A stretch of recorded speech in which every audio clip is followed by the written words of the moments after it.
A child runs through the door holding a report card, a trophy, or a picture praised by the teacher. The child is open, talkative, eager to be seen. But on another afternoon, something has gone wrong. A lie has been told. A rule has been broken. A brother or sister has been hurt. Now the same child avoids your eyes, shortens every answer, and quietly studies your face before speaking. What changed? Not the relationship. The child is still your child. Yet in that young heart, failure may have acquired a terrible meaning. When I do well, I am safe. When I fail, my place becomes uncertain. Notice carefully. The deepest issue is not merely what the child did. It is what the child believes wrongdoing has done to belonging. There are two kinds of homes. In one, belonging becomes a wage paid for acceptable behavior. Warmth follows achievement. Nearness follows obedience. Failure brings anger, withdrawal, humiliation, or cold silence. The parents may never say, "You must earn our love," but the atmosphere says it for them. In the other home, belonging is settled. The child does not obey to purchase a place in the family. The child learns obedience because that place is already theirs. Love becomes the soil from which responsibility grows. Now, secure love is not weak government. Grace is not the absence of correction. A child who lies must face the lie. A child who harms another must make repair. A child who breaks trust may lose freedom, while trust is rebuilt. But there is an immeasurable difference between saying, "You have done wrong," and communicating, "Your wrong has made you unworthy of us." This is where righteousness and sonship become domestic realities. Righteousness is standing received, not status earned by flawless performance. Sonship is family position, not a prize awarded at the end of a perfect day. If that is how the Father receives his children, then our homes must make the same distinction visible. Identity is settled, conduct is trained. We are going to bring this truth into report cards: dishonesty, sibling conflict, discipline, parental apology, forgiveness, and restored trust. For every home is already teaching a doctrine of love. The only question is which doctrine the child is learning. Now let us define the two opposing systems that can govern a household. There are two systems by which a home may be governed. Let us name them plainly: the wage house and the covenant house. In the wage house, love may be sincerely felt by the parents, yet acceptance appears to function like payment. The child performs, and warmth increases. The child succeeds, and attention comes freely. The child complies, and the atmosphere is peaceful. But when the child disappoints, affection cools, conversation closes, and parental nearness seems to disappear. You see, the wage house does not always look cruel. It may look highly respectable. Its children may earn excellent grades, win competitions, behave beautifully in public, and say all the proper things. Yet beneath that order lives an anxious question: are they pleased with me now? Obedience is no longer the fruit of belonging. It becomes the price of emotional safety. The covenant house is governed by another reality. Here, the child's place is settled, but conduct is not ignored. Love is constant, truth is authoritative, and discipline has a purpose. The child is not trained to think, "If I obey, perhaps I can become worthy of this family." The child is taught, "Because you belong to this family, you must learn how we live." Notice the order: identity first, formation second. Family standing answers one question: whose child are you? Discipline answers another: how should a child of this house act? Confuse those questions, and correction becomes rejection. Keep them distinct, and correction becomes training. This is the pattern within sonship itself.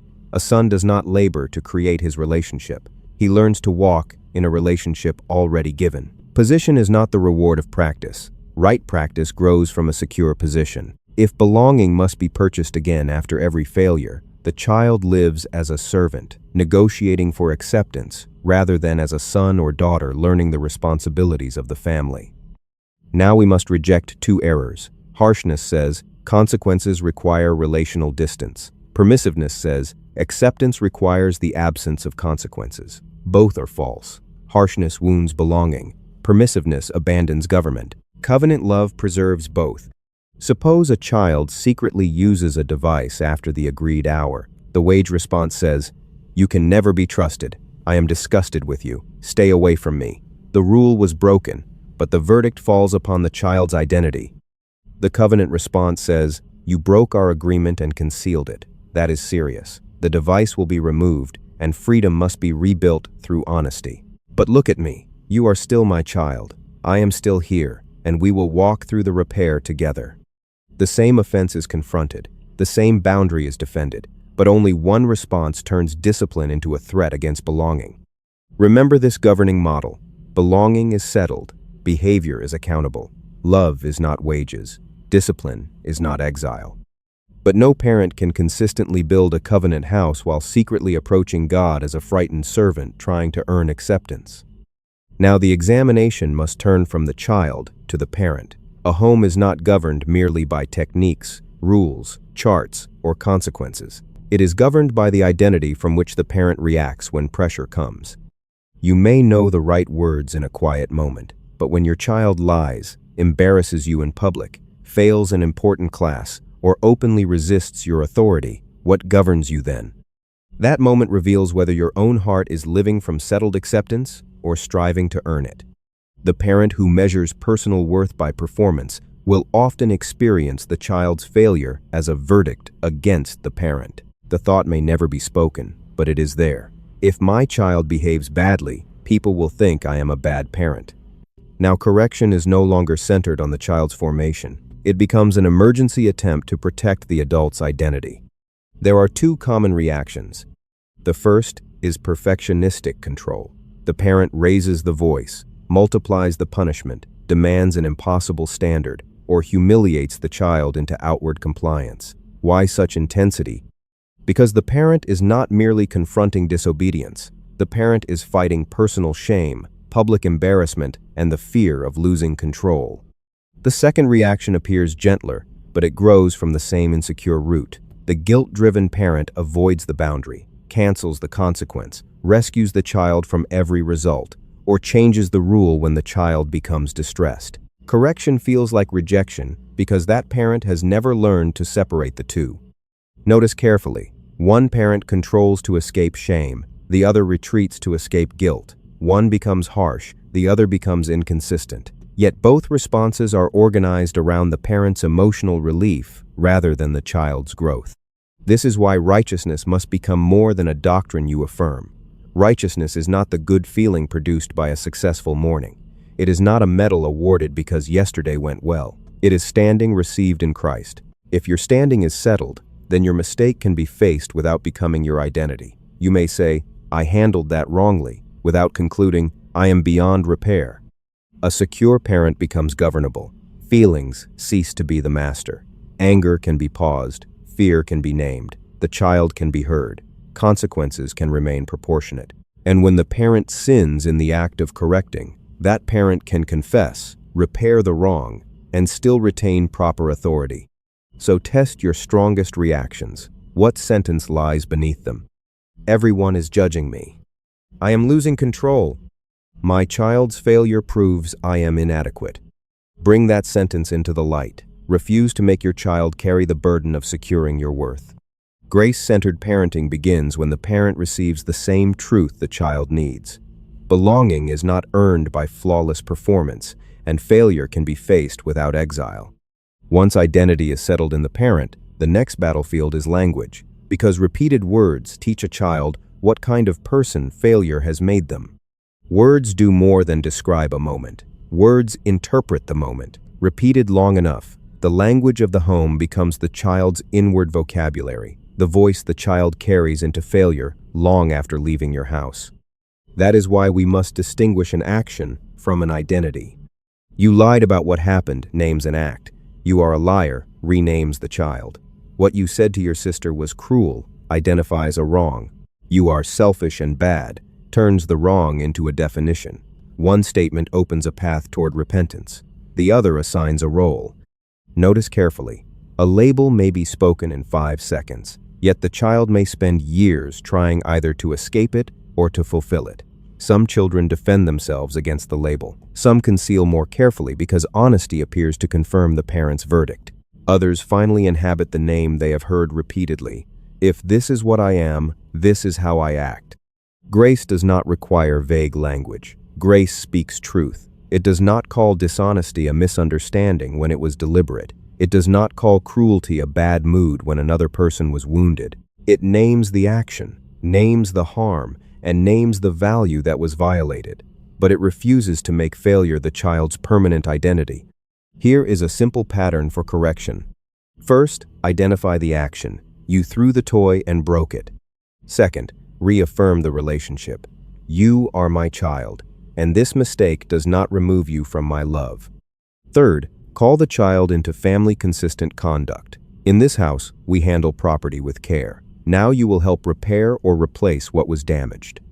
If a child wounds a sibling, say, "Those words were cruel, and they caused pain." You belong to a family that uses words to build, so you must apologize and make repair. If a poor grade came from neglected work, do not say, "You are stupid," or even hide behind, "It does not matter." Say, "The grade reveals that the work was not done faithfully. Your ability is not on trial, but your habits must change." If there was deliberate deception, say, "You chose to hide the truth. That damaged trust. You are still loved, but honesty must now be practiced and trust rebuilt." Even positive labels require wisdom. If affection gathers mainly around being the smart child, the talented child, the spiritual child, or the easy child, praise itself becomes a contract. The child begins protecting the title instead of developing character. So praise formation, not image. Notice courage when truth is costly. Notice diligence when the task is tedious. Notice patience, restitution, teachability, and growth. Say, "You told the truth even though you feared the consequence." Say, "You returned and repaired what you harmed." You are teaching the child not merely how to appear successful, but how to become trustworthy. Correct the act, preserve the name, call forth the conduct that agrees with belonging. Words establish meaning, but children also need boundaries that make those words credible. Belonging must be secure, and government must be real. Discipline is training under loving government. It is not the release of parental anger. It is not revenge made respectable. And it is not a payment the child must suffer before being admitted again into the warmth of the family. Discipline trains. Punishment alone may make a child hurt. Discipline teaches a child how to live. You see, desire is not enough to produce self-government. A child may sincerely desire to be patient and still strike a sibling when anger rises. A child may promise honesty and still conceal the truth under pressure. Habits are formed through repeated practice. Emotions, appetites, and bodily impulses must learn to follow wise government rather than lead the life. That learning requires order. Now, distinguish consequence from relational exile. A privilege may be removed. Damage may need to be repaired. Freedom may be restricted. Supervision may need to increase. But contempt, public humiliation, threatened abandonment, prolonged silence, and the withdrawal of affection do not train conduct. They attack belonging. Here are 4 tests for a fitting consequence. First, is it connected to the action? Second, is it proportionate to the harm? Third, could the child reasonably understand or anticipate it? Fourth, does it teach wisdom for the future? If the response fails those tests, it may be expressing your emotion more than forming your child. Predictability creates peace. When the same offense receives a calm consequence on Monday and an explosion on Friday, the child does not learn self-government. The child learns parent management, how to study your face, measure your fatigue, conceal the evidence, and choose the safest moment to confess. The parent's mood becomes the law. Suppose 2 siblings fight and one is hurt. Do not begin with a hurried verdict merely because one child is crying louder. Establish safety. Hear each account. Name each child's responsibility without inventing equal blame where responsibility was unequal. Require the aggressor to repair what can be repaired. Require truthful acknowledgement, an apology that names the harm, and changed conduct. Then restore both children to family participation. The conflict is addressed. Neither child is exiled. Or suppose a child secretly uses a device after agreeing not to. The relationship remains secure, but freedom must respond to damaged trust. The device may be removed. Access may return only in shared spaces. The child may demonstrate reliability over an agreed period. Notice what is happening. Love has not decreased, but supervision has increased. Belonging remains. Liberty is rebuilt. Forgiveness and restored trust are not identical. Forgiveness refuses vengeance and does not keep the wrong as a weapon. Trust concerns demonstrated reliability. Forgiveness may be given now. Trust may grow through repeated truth tomorrow, the next day, and the week after that. This is the household equation. Love remains present, truth remains authoritative, and consequences remain purposeful. Harshness says pain will produce righteousness. Permissiveness says love must remove government. Covenant discipline says love supplies the secure place in which government can do its proper work. A single wise correction can help, but the deeper atmosphere of a home is formed by what the family repeatedly practices before a crisis arrives. Family culture is not created by one powerful conversation after everything has gone wrong. Culture is trained. It is repeated speech, ordinary obedience, protected time, honest return. What the family practices consistently will become what the child reaches for instinctively. You see, habits are learned by use. The child who repeatedly practices concealment becomes skilled at hiding. The child who repeatedly discovers that truth leads to wise correction and restored fellowship becomes skilled at returning. The question is not merely, what did we teach once? It is, what are we rehearsing every day? Begin in the morning with belonging and responsibility joined together. It need not be long. Say, you are loved. You have a place in this family. Today we tell the truth, treat people with care, and take responsibility for our choices. Notice the order again. Belonging is declared, then conduct is called forth. Let prayer become part of that rhythm, not as a performance by which children prove spirituality, but as family fellowship with the Father. Let them hear you speak honestly. Let them hear gratitude without pretense, confidence without arrogance, and dependence without fear. Ask for wisdom for the day. Leave room for quiet. Teach them that prayer includes listening, because fellowship is not a speech delivered toward heaven. It is relationship cultivated in God's presence. Then create a simple after-school or midday reset. Do not turn it into an interrogation. Ask 4 questions. What happened? What did you feel? What choice did you make? What wisdom do you need now? These questions teach the child to separate emotion from government. Feelings may explain the pressure, but they do not have to command the response. In the evening, review the day without placing the child on trial. Celebrate costly truth-telling. Correct what remains unresolved. If resentment has entered between siblings, bring it into the light. If a promise was neglected, make a plan for repair. Do not allow secrecy to gain strength merely because everyone is tired. Once a week, go deeper into one family reality: honesty, patience, courage, forgiveness, or belonging. Read, discuss, and practice one truth slowly. Ask what it looks like at school, online, at the table, and during conflict. Depth is not produced by rushing through many principles. It comes by remaining with one until the family can recognize and practice it. Now, do not attempt everything at once. Choose one rhythm. Keep it simple. Protect it. Consistency will make what first feels unusual become familiar. And never force children to repeat spiritual words they do not understand. Explain them. Invite questions. Welcome honest uncertainty. The goal is not religious performance. It is inward formation. Morning establishes identity. Midday develops awareness. Evening repairs drift. Weekly reflection deepens conviction. Together they make grace and responsibility the ordinary language of home. Those rhythms prepare the family for the moment that tests the entire message. The moment a child has truly done wrong and is afraid to come home with the truth. Imagine that your child has made a harmful choice and then lied repeatedly to conceal it. One lie protected the act. Another lie protected the first lie. Now the truth has come near, and the child is not merely afraid of consequences. The child is afraid that exposure will change the relationship itself. This is the hour in which your family's doctrine of love becomes visible.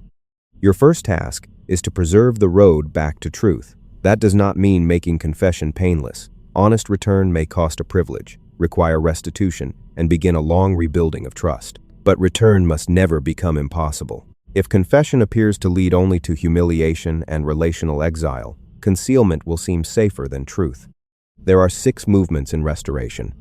First, confession. Let the child state what happened plainly. Do not accept euphemisms, excuses, or blame shifted onto another person. But do not demand tears, dramatic remorse, or religious language as proof of sincerity. Emotion may come slowly. Truth must come clearly. Ask, what did you choose? What did you hide? What is the full truth? Second, understanding. Who was affected? What trust was broken?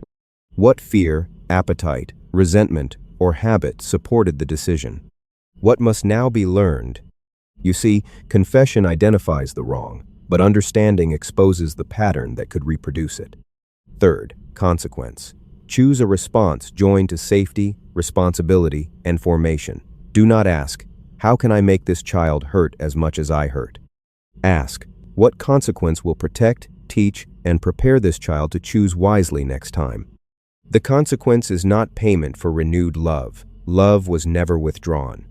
Fourth, restitution. If something was taken, return it. If something was damaged, replace or repair it. If another person was deceived, tell that person the truth. If work was neglected, complete it. An apology without repair may become mere speech. Restitution teaches that love takes responsibility for the harm it causes. Fifth, forgiveness. State it clearly. What you did was wrong, and I will not pretend otherwise, but I will not keep this wrong as a weapon to shame you later. Forgiveness does not erase wisdom or consequence. It and vengeance. Sixth, rebuild trust. Define what faithfulness will look like. Establish observable steps, a reasonable period of review, and the freedoms that can return as reliability is demonstrated. Do not say vaguely, I will never trust you again. Give the child a visible road forward. Now notice the difference between voluntary confession and discovery. If the child comes freely, honor the courage required to tell the truth. The underlying wrong still requires repair, but voluntary honesty is itself evidence of movement toward responsibility. If the child is discovered after continued concealment, address both the original act and the deception. Yet never punish voluntary truth so severely that hiding would have produced the better outcome. A covenant home makes confession costly enough to be meaningful, but safe enough to remain possible. Then say what the child most needs to know. This failure has consequences, but it has not erased your name. Your place at this table remains. We will repair what was harmed, rebuild what was lost, and walk the road back together. That is restoration. Truth without disguise, consequence without exile, forgiveness without denial, and trust rebuilt through practiced faithfulness. The governing principle remains the same at every age, but its expression must mature as the child's understanding, freedom, and responsibility increase. The method must change as the child matures, but the governing truth must not change.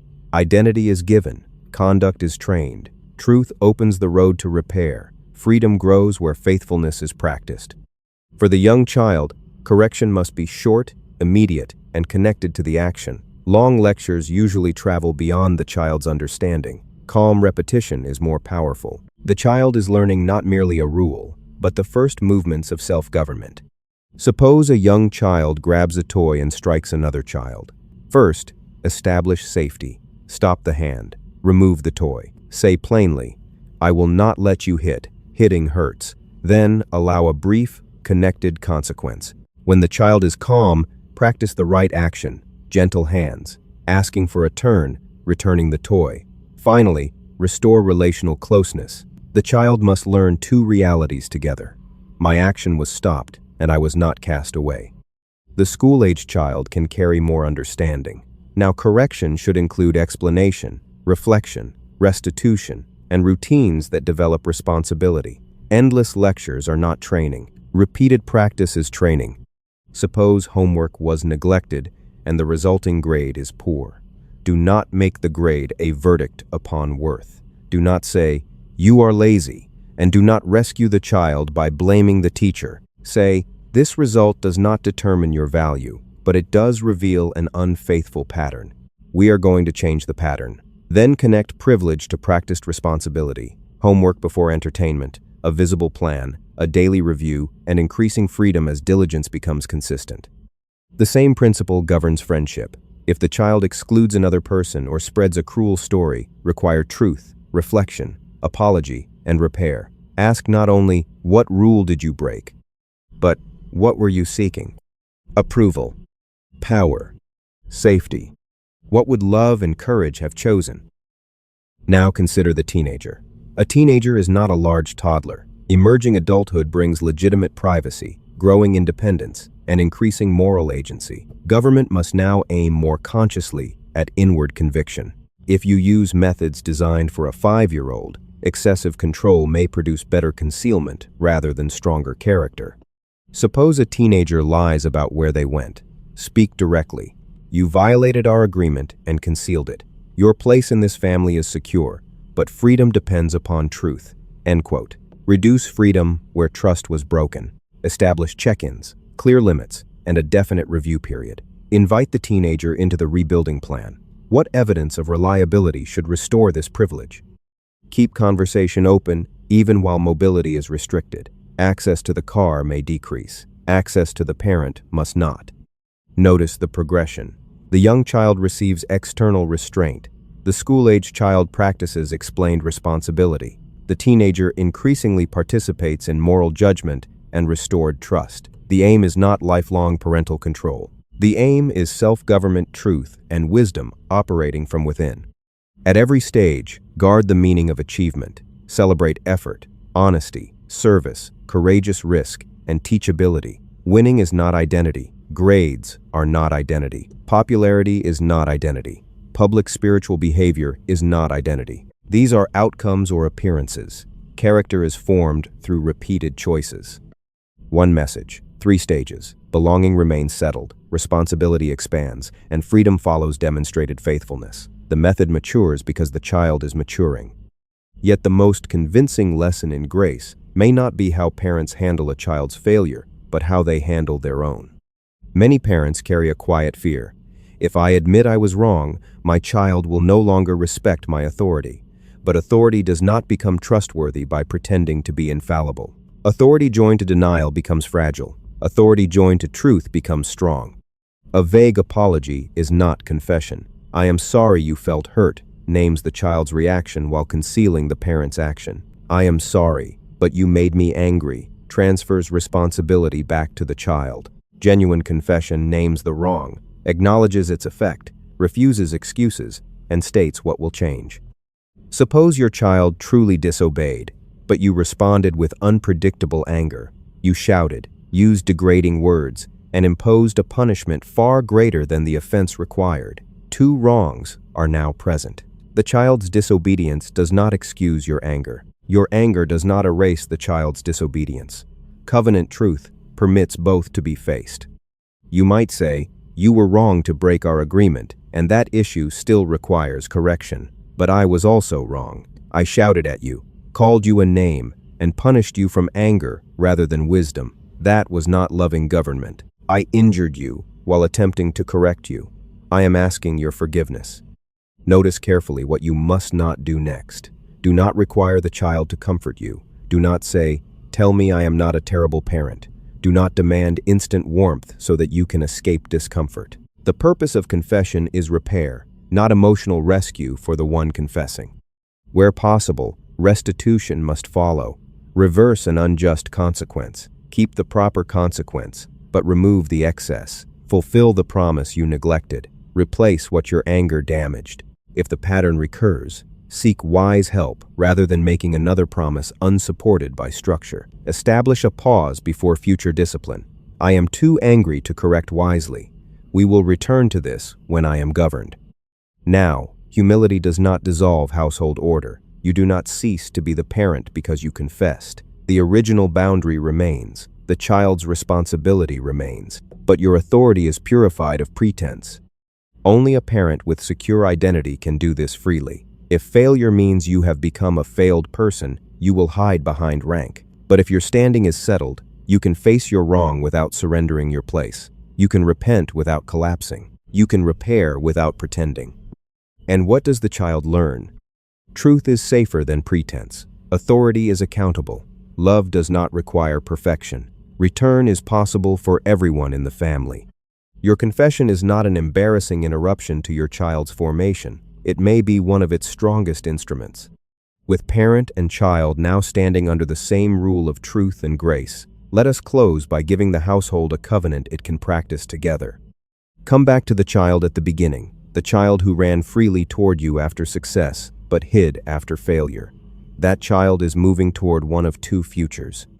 In one future, the child becomes an adult who conceals weakness to preserve acceptance. Correction feels like rejection. Failure demands disguise. Relationships become performances.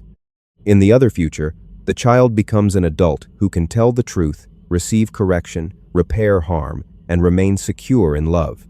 Failure is serious, but it is not final. Responsibility is accepted because belonging is settled. This is the distinction we must preserve. Behavior matters, consequences matter, trust matters, restitution matters, but none of these is the purchase price of a place in the family. Let this become your household covenant. In this home, we tell the truth. We name wrong actions without destroying identities. We repair what we harm. We forgive without pretending nothing happened. We rebuild trust through practiced faithfulness. We always preserve a road home.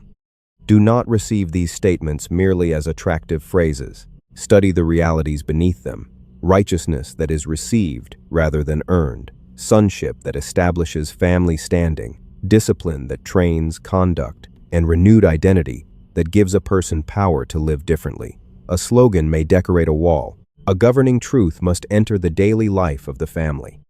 Now choose one immediate change. Replace one shame-filled correction phrase. Establish one predictable consequence. Begin one brief evening review. Make one apology you have delayed. Do not attempt to transform the whole household through emotional determination in a single night. Choose one practice and repeat it until a new response becomes familiar. You see, culture changes when truth becomes habitual. The old atmosphere may have trained fear, concealment, anger, or inconsistency. A new atmosphere can be trained through steady love, clear truth, wise consequences, and repeated repair. And the fruit will travel beyond your walls. A child formed by secure love and truthful responsibility can carry that pattern into friendship, marriage, church, work, and one day into a home of their own. What you practice at your table may shape relationships you will never personally see. So build the house where love is not for sale. Let the family table become the place where truth can be spoken, wrong can be repaired, forgiveness can be received, and love remains present. Let belonging be settled. Let responsibility be practiced. Let grace become visible in the way your family handles failure. And never teach a repentant child to earn the right to return home.